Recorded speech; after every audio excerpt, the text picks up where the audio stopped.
Good morning, everyone. I wanted to say hello and thank you for having me as part of the RISCS Fellowship group. So I was very lucky to be appointed one of the fellows back in late summer last year and follow on from the excellent work done by Bettina Pappenheim and the really excellent work that she's done over a period of time. And I wanted to take her work forward and take forward work that has been done previously within RISCS about leadership and culture. So I was really focusing on the leadership side of leadership and culture, but as I'll tell you in a few minutes, they've sort of collided back in together as it's very difficult to divorce these two elements. I really wanted to look at leadership as a concept, not as a specific role. Now, my background has been very much looking at board leadership and how that works, but I wanted to expand some of that repertoire to look really specifically at the middle management, which make up actually the bulk of the kind of leadership roles within an organisation.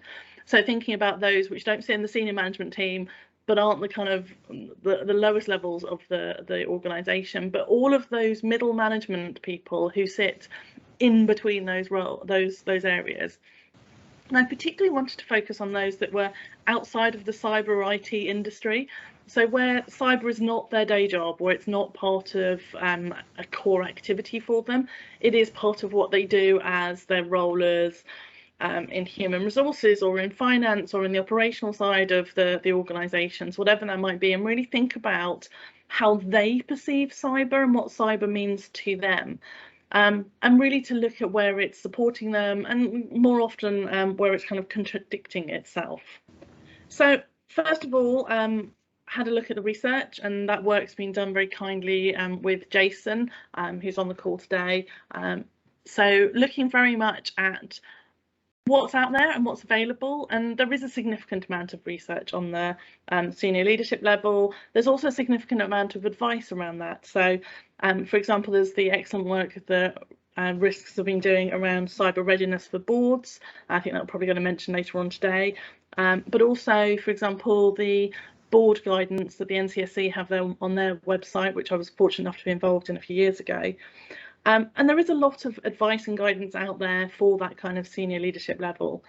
There's also a lot of work around the end user, and we like looking at the end user and seeing how they work together. So, you know, papers from sort of, you know, I'm talking about the kind of things like Angela and Sass from 1999, the users are not the enemy paper, those kind of things, and all the work that's been done subsequently around those. So we are good at looking at those top levels and the bottom levels. But actually, we're not necessarily very good at understanding what those mid-management kind of people, but who make up, as I say, the bulk of the organisation and how they fit and where their roles fit in that. So the irony here is there's kind of both a lot of advice for them and very little advice for them. So a lot in the sense that they get the same amount of advice because they're users, they're using systems, but very little advice in how to lead their maybe fairly small groups. It might just be, you know, the 3 or 4 direct line staff that they line manage. Actually, how do they make sure that that culture of good cyber security actually gets down through those levels, and how do we support them in making sure that they understand that?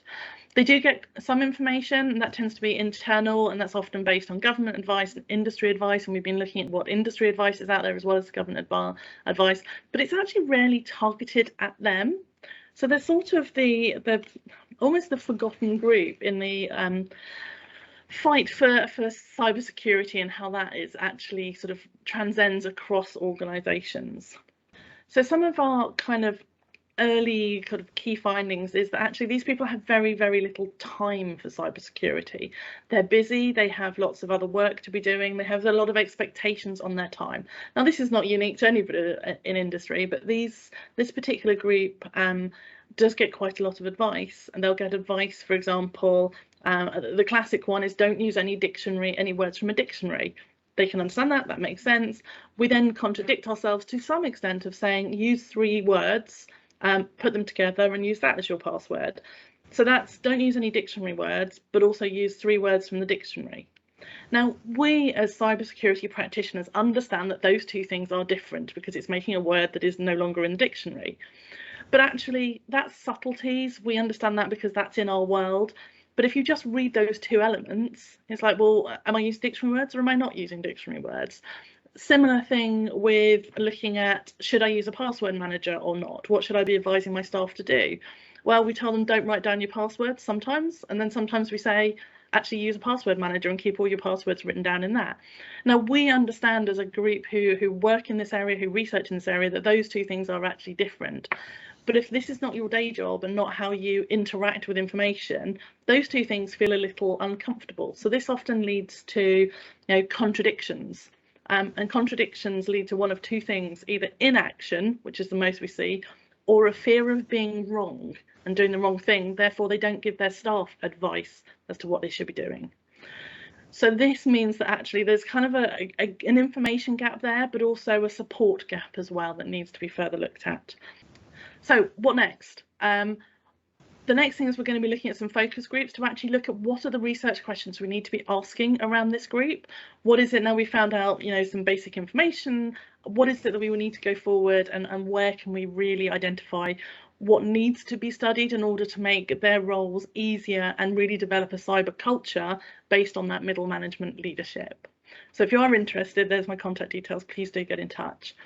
So thank you very much, and it's been an absolute joy to be a RISCS Fellow this year. I've been on the periphery of this organisation for quite a long time, and it's been really great to be really able to contribute this year. So thank you very much to everyone who's in the team, and particularly to Madeline.